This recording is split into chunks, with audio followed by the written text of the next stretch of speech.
Hello friend, मैं lucky Kumar Elon के class में आपका स्वागत है। आज इस वीडियो में आपको हिंदी कविता 6 में जनतंत्र के जन्म के बहुत ही महत्वपूर्ण ऑब्जेक्टिव क्वेश्चन बताने जा रहे हैं, जो कि मैट्रिक परीक्षा में 12 पूछे जाते हैं। तो दोस्तों, एक भी क्वेश्चन को स्किप नहीं करना है, वीडियो को शुरू से अंत तक देखना है। वीडियो को लाइक सब्सक्राइब जरूर करें और बेल आइकन दबाना ना भूलें। तो चलिए स्टार्ट करते हैं आज का पहला क्वेश्चन। क्वेश्चन 1, जनतंत्र का जन्म शीर्षक कविता के लेखक कौन है? ये भी काफी महत्वपूर्ण क्वेश्चन है, मैट्रिक परीक्षा में 12 पूछा जाता है। यहाँ बताना जनतंत्र का जन्म शीर्षक कविता के लेखक कौन है? Option Sumitranand Pant, Vijay Shankar Prasad, Shri Ramdhari Singh Dinkar, D Ghananand. तो जनतंत्र का जन्म शीर्षक कविता के लेखक कौन है? तो रामधारी सिंह दिनकर है। यहाँ पर राइट ऑप्शन सी याद रखना होगा। चलिए अगला क्वेश्चन देखते हैं। क्वेश्चन 2, रामधारी सिंह दिनकर का जन्म कब हुआ था? ये भी काफी महत्वपूर्ण क्वेश्चन है। यहाँ बताना रामधारी सिंह दिनकर का जन्म कब हुआ था?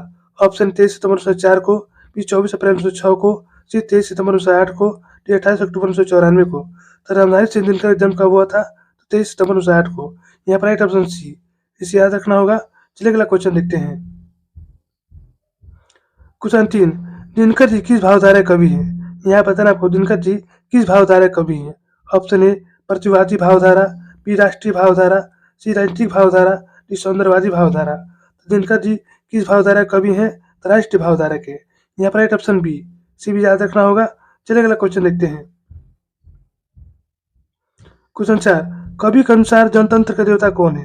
यहाँ बताना आपको कवि के अनुसार जनतंत्र का देवता कौन है। ऑप्शन ए किसान मजदूर, बी शिक्षक, सी नेता, डी मंत्री। तो कवि के अनुसार जनतंत्र का देवता कौन है? किसान और मजदूर है। यहाँ पर राइट ऑप्शन ए। चलिए अगला क्वेश्चन देखते हैं।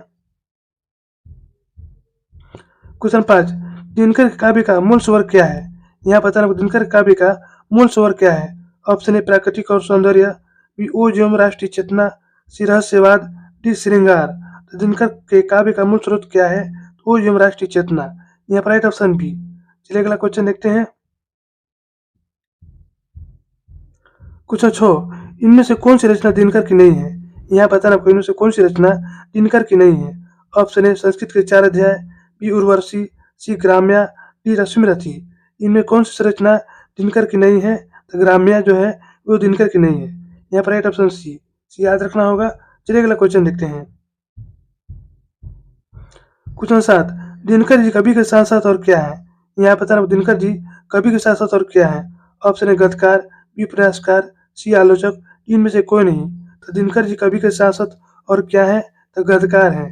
यहाँ पर राइट ऑप्शन ए, सी याद रखना होगा। चलिए अगला क्वेश्चन देखते हैं। क्वेश्चन 8, राष्ट्र कवि दिनकर को सम्मानित किया गया था। यहाँ बताना आपको राष्ट्र कवि दिनकर को किससे सम्मानित किया गया था। ऑप्शन ए पद्म विभूषण से, बी ज्ञानपीठ पुरस्कार से, सी साहित्य अकादमी से, डी इनमें सभी। तो राष्ट्र कवि दिनकर को सम्मानित किया गया था तो पद्म विभूषण से, ज्ञानपीठ पुरस्कार से, साहित्य अकादमी से, इन तीनों से। इसलिए राइट ऑप्शन डी से याद रखना होगा। चलिए अगला क्वेश्चन देखते हैं। क्वेश्चन 9, सर्दियों की ठंडी बुझी हुई रात सुबह उठी, मिट्टी सोने के ताज पर खिलाती है, यह पंक्ति किनकी है? यह भी काफी महत्वपूर्ण क्वेश्चन है। यहाँ बताना आपको सर्दियों की ठंडी बुझी हुई रात सुबह उठी, मिट्टी सोने के ताज पर खिलाती है, यह पंक्ति किनकी है। ऑप्शन दिनकर की, बी अज्ञेय की, सी निराला की, डी महादेवी की। तो सर्दियों की ठंडी बुझी हुई रात सुबह उठी, मिट्टी सोने के ताज पर खिलाती है, यह पंक्ति किनकी है? तो दिनकर की है। यहाँ पर राइट ऑप्शन ए, सी याद रखना होगा। चलिए अगला क्वेश्चन देखते हैं। क्वेश्चन 10, रामधारी सिंह दिनकर का जन्म किस जिले में हुआ था? यह भी काफी महत्वपूर्ण क्वेश्चन है। यहाँ बताना रामधारी सिंह दिनकर का जन्म किस जिले में हुआ था। ऑप्शन है मुजफ्फरपुर में, बी सीतामढ़ी में, सी बेगूसराय में, डी बक्सर में। तो रामधारी सिंह दिनकर का जन्म किस जिले में हुआ था? तो बेगूसराय में। यहाँ पर राइट ऑप्शन बी से याद रखना होगा। चलिए अगला क्वेश्चन देखते हैं। क्वेश्चन 11, कवि दिनकर ने दूध मुहि शब्द का प्रयोग किसके लिए किया है? यहाँ बताना आपको कवि दिनकर ने दूध मुहि शब्द का प्रयोग किनके लिए किया है। ऑप्शन जनता के लिए, फिर बालिकाओं के लिए, सिर्फ अपनी बेटी के लिए, फिर पड़ोस के बच्चों के लिए। तो कवि दिनकर ने दूध मुहि शब्द का प्रयोग किसके लिए किया है? तो जनता के लिए। यहाँ पर राइट ऑप्शन ए। चलिए अगला क्वेश्चन देखते हैं। क्वेश्चन 12, किससे महलों की नींव उखड़ जाती है? यहाँ बताना वो किससे महलों की नींव उखड़ जाती है। ऑप्शन जनता की आह से, बी जनता के हुंकार से, सी बवंडर से, डी भूकंप से। तो किससे महलों की नींव उखड़ जाती है? तो जनता के हुंकार से। यहाँ पर राइट ऑप्शन बी से याद रखना होगा। चलिए अगला क्वेश्चन देखते हैं। क्वेश्चन 13, कवि दिनकर किसके लिए सिंहासन खाली करने की बात करते हैं? यहाँ बताना आपको कवि दिनकर किसके लिए सिंहासन खाली करने की बात करते हैं। ऑप्शन है जनता के लिए, बी स्त्रियों के लिए, सी गरीबों के लिए, डी बच्चों के लिए। कवि दिनकर किसके लिए सिंहासन खाली करने की बात करते हैं, तो जनता के लिए। यहाँ पर राइट ऑप्शन ए, इसे भी याद रखना होगा। चलिए अगला क्वेश्चन देखते हैं। क्वेश्चन 14, दिनकर जी किस विश्वविद्यालय में कुलपति पद पर रहे हैं। यहाँ बताना आपको दिनकर जी किस विश्वविद्यालय में कुलपति पद पर रहे हैं। ऑप्शन है भागलपुर विश्वविद्यालय, बी नालंदा विश्वविद्यालय, सी वीर कुंवर सिंह विश्वविद्यालय, डी मिथिला विश्वविद्यालय। तो दिनकर जी किस विश्वविद्यालय में कुलपति पद पर रहे हैं, तो भागलपुर विश्वविद्यालय। यहाँ पर राइट ऑप्शन ए, इसे याद रखना होगा। चलिए अगला क्वेश्चन देखते हैं। क्वेश्चन 15, कवि दिनकर के अनुसार कौन सोने का ताज पर लटका रही है। ये भी काफी महत्वपूर्ण क्वेश्चन है।